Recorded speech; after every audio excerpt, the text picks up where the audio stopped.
Hey, what's this button do? Have you ever looked at all the gear musicians use and wonder, how does it all work? My name's Dustin, and my family and I are setting out on a quest to inspire both adult and kid musicians to create new sounds together and learn all about what it takes to produce great music. We'd like to invite you along on the journey as we explore the gear professional studios, musicians, and hobbyists use to create their art.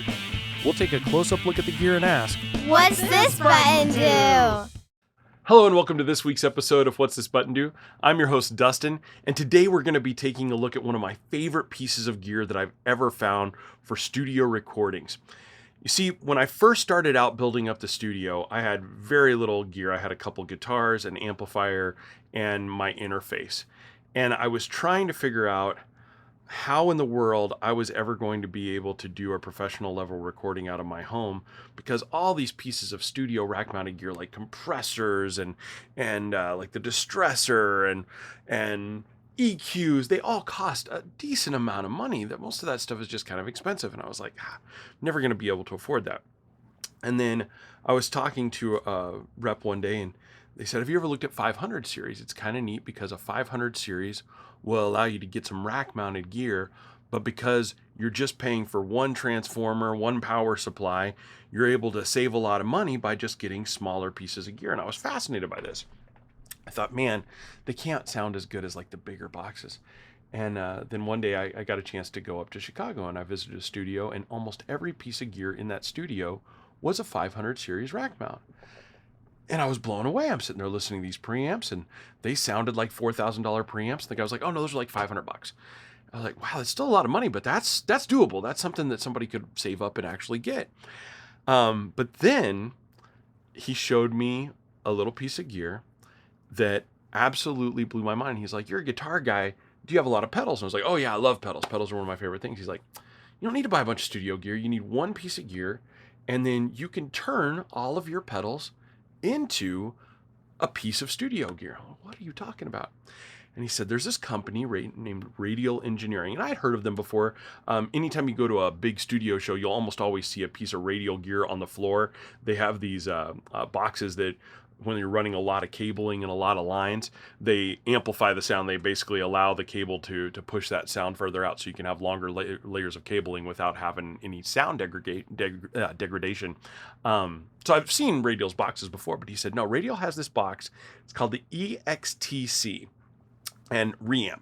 And there's a 500 series unit, and then there's a standalone series too. And he was like, but honestly, I'd get a little 500 series box, and I'd get one of these or two of these if you can, if you run stereo pedals. And he said, all you need to do is get these 500 series units, throw them in there, and they will turn every piece of pedals that you have, any kind of outboard gear that you already have, like an old tape echo or anything, you can turn that into a piece of studio gear. And so I was just absolutely blown away. So I did. I saved up. I bought a little 500 series unit, and I bought two of those radials.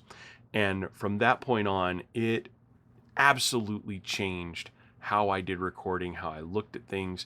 It was absolutely fantastic. So I thought today I would show you this gear. So we're going to take a look at it first of all, because it's a really, really simple piece of machinery. You do not have to have technical knowledge to understand how to use this. I'll show you a little picture here as we talk about it. But essentially, it's just a few knobs. It's got a blend control, and that blend control is really simple. All the way to the left, your signal is completely dry. Nothing's being introduced into it. It's just whatever you're recording is coming through there, and it's exactly what you put into it. The more you turn it to the right, as it gets closer to that wet side, what you're doing is taking any signal that you're bringing out to your pedals or effects or outboard effects, and I'll show you how that works in a second. You're slowly introducing that into the mix. So it allows you to either play no pedals at all, have some of your pedals mixed in with the normal sound of whatever you're doing and recording, or all the sound going through the pedals and fully saturated in a complete wet mix, no original signal in there at all. Then below that, there's two little buttons. There's a 180 degree, which is basically a phase inverter. You don't really have to use this very often, but every now and then if you're having phase issues and you're finding that sounds are getting canceled out, you can just click that button and it'll make things sound better. Really, it's really simple. You just turn it on. Does it sound better with it on, or does it sound better with it off? Easy peasy. And then an Omni insert, which is on the back of if you're using a 500 series, you can actually do inserts in there. I don't use that very much for this. The two knobs down below are probably the most two important though. There's a send and receive, and this is a really clever idea because rather than just sending sound out to your pedals, what this does is control the amount of that signal that's being put out. And essentially, the reason that you need something like this is when you're talking about instrument signal, so coming from a guitar into a pedal, that is a different level. That is a different amount of volume and a different amount of signal than, say, if you were coming out of a microphone and recording into it. So there's been people before that have taken a microphone that has an XLR input on it, put it in there, and then ran that into their pedals using a little 1/4-inch adapter down at the bottom. And oftentimes this just doesn't sound right because a pedal, for the most part, there's a few exceptions out there. JHS has the color box. Old Blood Noise Endeavors has the maw. There's several companies that have done that where they've allowed a microphone input, but most pedals are not designed to take a microphone signal and use it. Most pedals are designed to take a, face it, 1/4-inch input from your guitar. It's looking for your guitar's level of signal. What the Radial does is turn that signal into a guitar line level signal that's coming out to your, or an instrument level signal that's coming out to your pedals. And then what it does is it brings back the signal that's coming out of your pedals, because normally your pedals would be running into an amplifier, right? Or they'd be running into something else. It brings that back in and it adjusts the level so that you're still hearing a good, clean level, so you don't get any loss, you don't get any hearing.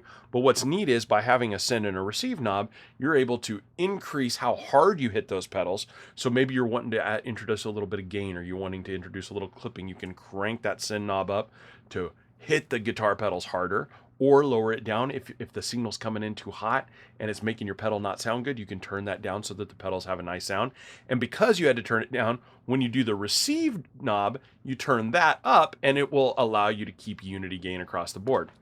I know it's a lot of technical talk, but really what's important there is you can adjust the volume level with those two. So you can adjust how much volume is going out, how much volume is coming back in. And if you listen to it through headphones or through monitors, you'll be able to dial in the exact level of sound that you want with just those two little knobs, adjusting how much volume is going out to your pedals and how much volume is coming back in. So really, really, really simple. And then down below, you just have 2 1/4-inch jacks. These will work with patch cables, instrument cables, anything you would normally use with guitar. You just plug a send from the send to the input of your pedals that you want to use. And then from the last pedal in your effects chain, back into this receiver, and now you've completed the loop. You've sent it out to your effects pedals, you've run the signal through your effects pedals, and then you come back in. And then from that point on, all you've got to do, once you have those lines set up, you just turn around to your pedals and start playing with knobs and messing with them. And now you can integrate any sound. So you can use drives, compressors, reverbs, delays, anything that you want to. And if you have 2 units together, you can even use stereo pedals. So if you have a stereo delay that does a cool ping pong effect, you can do that same thing. You can run those sources out and actually create a ping pong effect or a stereo delay sound that's wider and cool. So having a couple of these is really, really handy, especially if you use stereo pedals, because now effectively you've created 2 stereo units that you can use in your rig. Think about that. To buy a high-end stereo delay, usually you're talking $2,000, $3,000, $4,000 for a nice rack-mounted delay unit that runs in stereo. You can go buy a $200 stereo effects pedal, and if you've got these EXTCs, you've now turned that into a $2,000 stereo delay. Now, does it sound as good? Maybe. Honestly, some cases, yes. There are some pedals out there that are super high quality. When you look at some of what Universal Audio has done, the Eventide H90, some of the Strymon pedals, you're talking really high-end quality from digital effects that really most of those rack mount units are just looking to emulate. And with analog delays and analog drives, some of that stuff, it just sounds amazing in pedal format. So if you've got some good pedals, they will sound in a lot of cases just as good as rack-mounted units for much, much, much less money. So to create a full stereo setup and to really create a studio rig for recording, you do not have to spend an arm and a leg in order to make that work if you've got some guitar effects pedals. But the proof is in the pudding here, and this is where I'm going to have to put my money where my mouth is. Or I guess really my mouth where my money. I'm not really sure how to word this correctly, but I'm going to sing today, and I'm apologizing for this before we even start, but I think the best way to show you how to do this is to run some vocals through these pedals and let you hear what it sounds like if we're trying to run a vocal signal out. So we're going to jump over to the pedal board today. I've got 3 pedals for us to take a look at, set up, and I actually did it like we do a lot of our Palen pedal picking challenges. I had Aria pick me out 3 pedals. We threw them on the board, and we're just going to see how it works. And I apologize, just bear with me. I know my voice is not Josh Groban's, but hopefully this will give you a good idea of what these sound like. So join me over at the table. Right, so today we're going to be looking at taking 3 pedals and using them as effects on vocals. I apologize, I've had a cold for the last week, so you're going to get what you're going to get on my vocals here. But we're going to use a couple of brand new pedals that we just got in last week, the new Universal Audio Effects Max Compressor. It's got a preamp and a compressor. We're going to be using more of the compressor today because we're already running the microphone through a preamp. We're going to be using the SolidGoldFX Nu-33, which we looked at last week in the Palen Pedal Picking Challenge, and I figured, hey, since we kind of know that one, let's use that. That's going to be really interesting to see what that does on vocals. And then we're going to use the Universal Audio Del-Verb, which I think is going to be super, super fun. So we'll just try them all out and see how they go over. And I'm going to be doing everything through the Soyuz tube mic. We've got this routed through the interface, and I've just got a clean pre on it, nothing fancy. And I'll try to keep my voice somewhere right in this area just to make it a little bit easier so that it registers correctly as we go through this. So let's get started. I think we'll kick off and we'll do the compressor first. We'll kind of do it just like we normally do on a Palen Pedal Picking Challenge day. We're going to go through each pedal, see what those sound like, and then we'll test them all out together and see if we can dial in a sound that we really dig. All right, so let's check this out. So the first thing we're going to look at is the Universal Audio Max. And this is really fun because it's a double compressor. And it emulates 3 traditional compressors. And I think you'll be able to hear this. I'm going to go ahead and turn the blend knob up on my radial that we're using. I'm going to have this set at about 10% over the middle ground, so where you can hear a lot of clean vocals, but you also get a pretty good amount of the pedals being mixed in. And we'll set this at the Dynacomp mode, which is the first mode, and we'll turn it on. Now, the first thing that you're going to hear is just in the basic setting. The second I turn on that Dynacomp now, you've increased the volume, you've increased the loudness here, and you're hearing kind of an over preamped effect. Now, part of this is because there's some makeup game happening. So if we turn this knob down a little bit, that should kind of even us out, make it a little bit better, a little bit closer. But if I turn it on and off, you can hear it's pulling my voice down. It's taking some of the bass out of my voice and adding a little grit into there. So it's smoothing things out. Now, the other thing that Dynacomps do really good is they grab any kind of extreme sound and pull it back down and kind of squeeze it down pretty hard and pretty loud. So versus an optical compressor, which you can hear automatically, the volume dropped a little bit there when I was using the optical. And when you listen to an optical, it's very natural. If I compare this to my regular voice, it's just squeezing those higher frequencies or the deeper frequencies on my voice. I'm kind of leveling them all into one little area. So it's making it a little bit quieter and a little bit more condensed and focused. Now, the big thing that you'll notice in the difference here is if I'm talking and I say like, hello, hello, hello, in an optocomp, hello, hello, hello, hello, hello, hello. You can hear how that Dynacomp, when I switch to that, it grabbed that hello and just pulls it down and squeezes it and almost sounds gritty to the touch. It just is a little bit different way that it handles the attack. It makes it sound that gritty sound. And then the FET comp is kind of like the Dynacomp. It reminds me of that, but it's got some of the natural tone to it and just a little bit of the grittiness. Now, all of these sound really good with vocals. You can use them to varying degrees. I typically would use a FET comp or a Dyna comp on something more like drums when you want to give it that little bit of edge and that little bit of grittiness.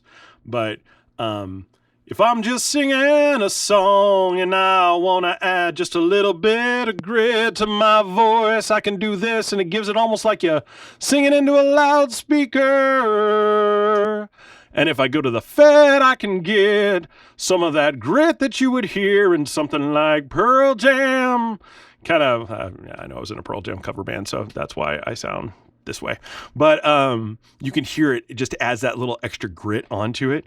But I love an optical compressor because the optical compressors really capture the natural sound of your voice. And it's just a smooth sound and just keeps it from going too far one way or the other and overloading. So you can sing a full range and not feel like you're losing all your edge of your voice. It doesn't take that away and doesn't add that extra grit that you're hearing right now on my vibrato. See how you get that little extra kind of junk in there? That's just what happens when you have that FET. Now, what's cool is, though, this is actually a 2-in-1 compressor. So what we could do is we could use the optical compressor to get that initial compression, and then we could do either the Dynacomp or the FET as the second compressor. Now, if we use the Dynacomp, I think it's going to be a little too much. It's still going to push it over that edge and give you that extra grit. Let's try it with the FET, because you see it didn't boost the volume up a whole ton where we're getting a lot of background noise, a lot of nastiness in there. But it's also not introducing a lot of that grit when I sing. It's just got that little bit of extra edge as I'm singing along. You can hear how it boosts a little bit and smooths out my voice. Kind of cool. I like that. I like that sound a lot. So, okay, let's leave that alone. Now let's go over to the Nu-33. Now this we talked about last week. This is kind of that warped vinyl effect from SolidGoldFX. It gives it that, like, you played some music and you left your record out in the sun or got a little too hot and it started to bend the vinyl a little bit. It has a natural crackle effect to it. So I think this will be really fun to try out on vocals. I've never used it for vocals before, so let's give it a test. The other thing that you'll see on this is it's a chorus. So it's got a natural modulation. So automatically when I turn it on, you can hear how my voice is already starting to modulate. And you're also hearing that crackle in the background. Now this is where a good blend knob really comes in, where you can give that a little bit more, a little bit less. We could even take the crackle out of there, but I do think there's something kind of cool about making it sound like an old record. That's kind of fun. Let's leave that in for a little while. And then you can hear the warble in my voice. So we'll set it, there's 3 different settings. There's kind of a low warble. This doesn't have a lot to it, but it just gives it a little bit of that. So when I'm singing a song and I start holding a note, you can hear it makes your note vibrate just a little bit. So if you don't have a singer with a lot of vibrations in their throat, they're having struggles, this can really help to add that movement to their voice. Now the crazy part is the more you introduce, if I hold,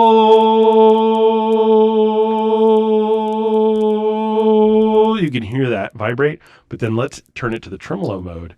Now this never takes it completely out. Usually tremolo kind of modulates going from 0 volume to full volume, 0 volume to full volume. This never goes all the way to 0, but it does create this cool little effect. So if I hold a note, hold,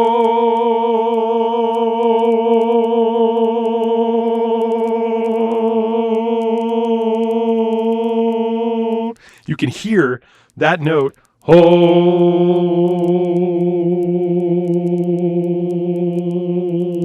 almost like a univibe in a way. And then I bet if we get really crazy here, this is kind of that warped vinyl effect where it does the weird modulation. This will sound more natural because it isn't uniform. It's not a true uniform vibration. So we'll start it slow and we'll pick up the pace.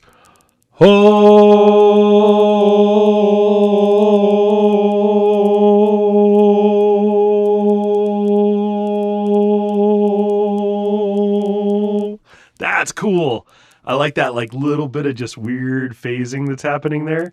That could be really cool. I could see that working on something. And especially because the Radial has that blend knob, you don't have to take this full effect. So you can hear how much that's washing out even just as I talk. If I turn that blend knob down, now it's just very lightly in the background. You can achieve this same effect if you record dry vocals and then fully wet vocals, just record 2 different channels using the same signal. Then you can do that in a DAW as well. You can kind of just choose how much of the affected signal you want to blend in there. You can just kind of have it sitting in the background, so you still have all the natural vocals sitting at the front, and you're just adding this extra stuff on the back end, if that makes sense. So I'm going to set it back so we still have it in the middle here. But we'll start with it on the low amount of modulation, because I think that's going to sound more natural. So when you're singing a song, it just makes your voice sound like it's ringing and gives you that natural timbre. I like that. That's kind of cool. All right, let's turn that off for a second. Now, the Del-Verb is going to actually be 2 effects in one, so we're kind of cheating here. This is a delay and a reverb in one unit, and there's 3 different delays, 3 different reverbs. So let's start with the reverbs. We'll start on the top. There's spring reverb, which you can hear. You can hear that spring kind of click there. This, I typically will not use spring reverb on vocals. I have occasionally. The problem with it is anytime you're singing, it sounds like you're trapped in a tin can. And you lose something there. It's just not natural. Now, this can be a good effect when you have the right environment to do it in, and the surrounding music calls for that, but it can be tricky. Now, the pedal will let us dial down the amount of reverb. That's what I would do if I was going to do spring, is maybe just have it lightly in the background. But if you switch over and do something like a plate, you can bring a little bit more in there, because this is something you hear a lot of plate reverb on vocals, especially in longer like hold notes or transitions from choruses to verses. You'll hear a lot stretching out like this. So if I'm clean, it's just like this, but you add that reverb in, and it gives it that little echo. Just really pretty. I like the way that sounds. Okay, now the last one is a hall reverb, and you can hear this has got that loud kind of echoing sound like you're a professor giving a college lecture, and it sounds like it's reverberating off the walls. This could be really cool if you were recording like a choir together, or if we weren't doing vocals, if we were recording like a symphony with microphones. I think it'd be really fun to bring some of this in there so you sound like you're there inside that symphony and let it resonate off the walls. Again, you can turn this down a little bit so it's not so high. You can bring the dwell up just a little and then bring the amount of reverb down, so you can still sound like you're singing in front of somebody. And it's not overwhelming. It's not too much. If you really crank that, I mean, you sound like you're in a hallway somewhere and somebody down the road is listening to you. It's just kind of cool. Now, this can, again, be a fun effect. And if you're doing some sound tracking, if you're trying to do a little scarier kind of sound and you want to have like little noises in the background kind of echoing down a hall, this is a cool way to do that, a really neat way to make that effect. So that's the reverb side of things. Now let's look at the delay side. Let's see, this is, I believe, the tape echo. Hello. Yeah, that's really cool. So you can set the time there. You can even set the feedback so you can get it a little bit more oscillation here. This is kind of cool because I think if you take this all the way up, you'll actually send it into oscillation. Hello. Hello. Hello. Hello. Hello. Hello. Hello. Hello. Hello. Hello. So that can be really fun, but for our purposes, I think we're going to want it more like in here. And with that natural tape kind of sound, I think that'll be really interesting. Kind of like what we did last week where we introduced that Nu-33, give it an aged tape sound. That could be really cool. Now, when you're doing echo with reverbs, and especially if you're going to have delay on as well, you've got to think that the delay is also going to act as almost a reverb. When you're adding reverb as well, you're going to have a delay from the reverb, and you're going to have this delay coming in. So you don't want to do too much. You don't want to overuse it. You don't want to overlayer both delay and reverb when you're mixing them, because you can hear it when I'm talking right now. It's kind of annoying just hearing that extra echo in there. But when you're singing, if you don't have this turned too high, and we add in a little reverb. Let's turn the reverb just a little bit down, and let's go up to plate. I love plate reverb. Okay, let's check that. Hello. Hello, how are you today? See, like it just fills out the room and makes it sound like you're in this massive hall, even though I'm sitting here in the basement of my house. So really, really cool. Now, the Memory Man delay is a little bit, it's still based on an analog delay, and it's a little less natural sounding. These are really, really great for guitars and drums.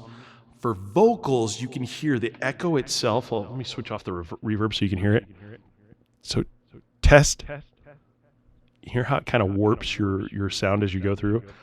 When we're back on this, see how that echo sounds a little bit more natural to it, where the Analog Man just kind of warps it and twists it and kind of squeezes it a little bit. Now, to get rid of all of that, they also have a digital delay in here.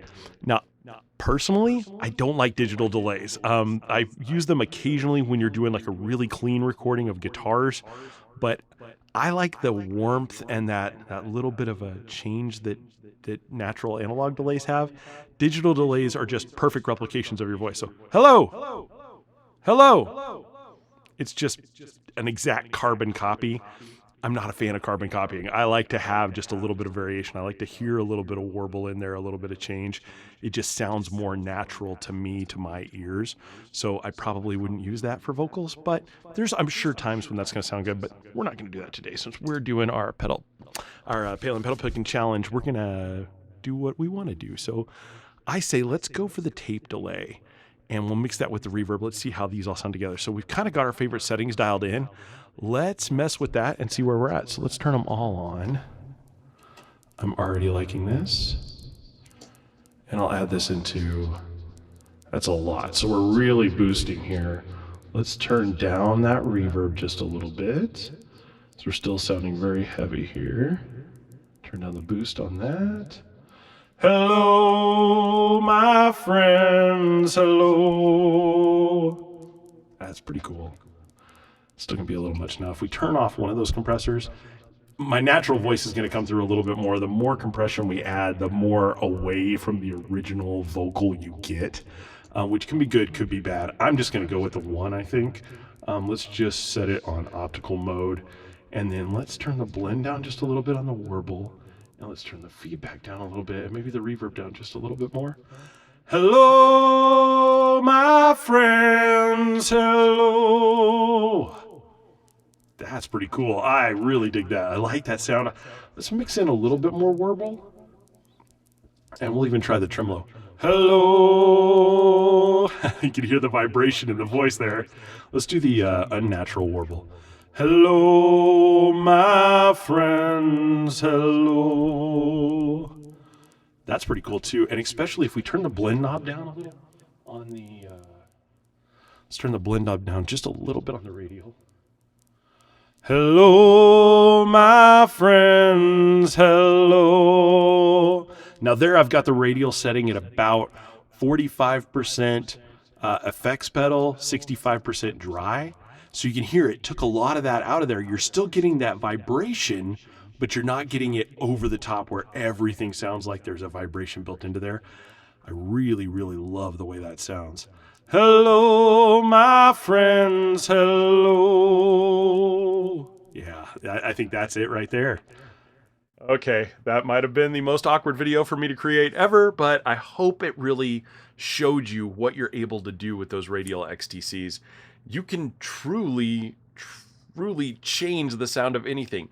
This can be fun to use when you're using drums. And if you watched last week's episode with Superior Drummer, this is something fun that you can do where you take like your drum signals. Maybe you want the kick drum to sound a little gritty. You can run it through that EXTC and then add like a germanium fuzz or a gain pedal behind it. And just to give it that little extra edge. You can do a lot of really, really fun things with any kind of signal, keyboards, vocals, drums, things that you typically would never, ever use a guitar pedal on. You can do that using that driver. So I hope that gives you some new ideas and lets you get a little creative. It is seriously one of the best investments I've ever had. And the nice thing is they've been out forever. So you can find these used out there for very inexpensive. And remember, you don't have to have a 500 series unit.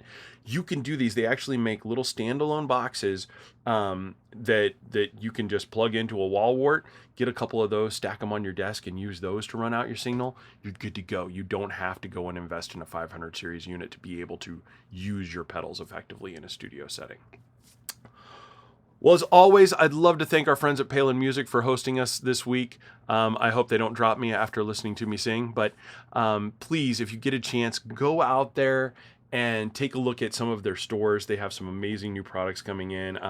I just got the report from NAMM 2023. They're adding a bunch of new brands this year that are really, really exciting. So I'm looking forward to sharing some of those with you if they'll let me. I think it's going to be a lot of fun. There's going to be lots of new stuff, and I'm looking forward to some of the new gear from NAMM. So I've already ordered a few things. We'll be taking a look down the road at the new T-Rex Benson, which I think is going to be absolutely insane. I'm so excited for that. So look for that in a future episode. Next week, we're going to be doing something a little off. It's not really a product demo next week.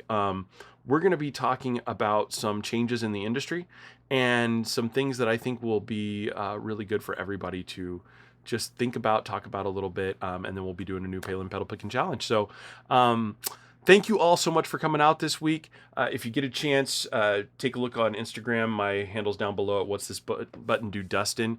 And again, if you're participating in the Palen pedal picking challenge, make sure record your video, throw it up on Instagram or Facebook, tag me, tag Palen Music, let us know that you're doing it. And we'll be sharing some of our favorites in an episode coming up here in a few weeks. So thank you so much. Have a wonderful week, and we'll see you next week. Take care.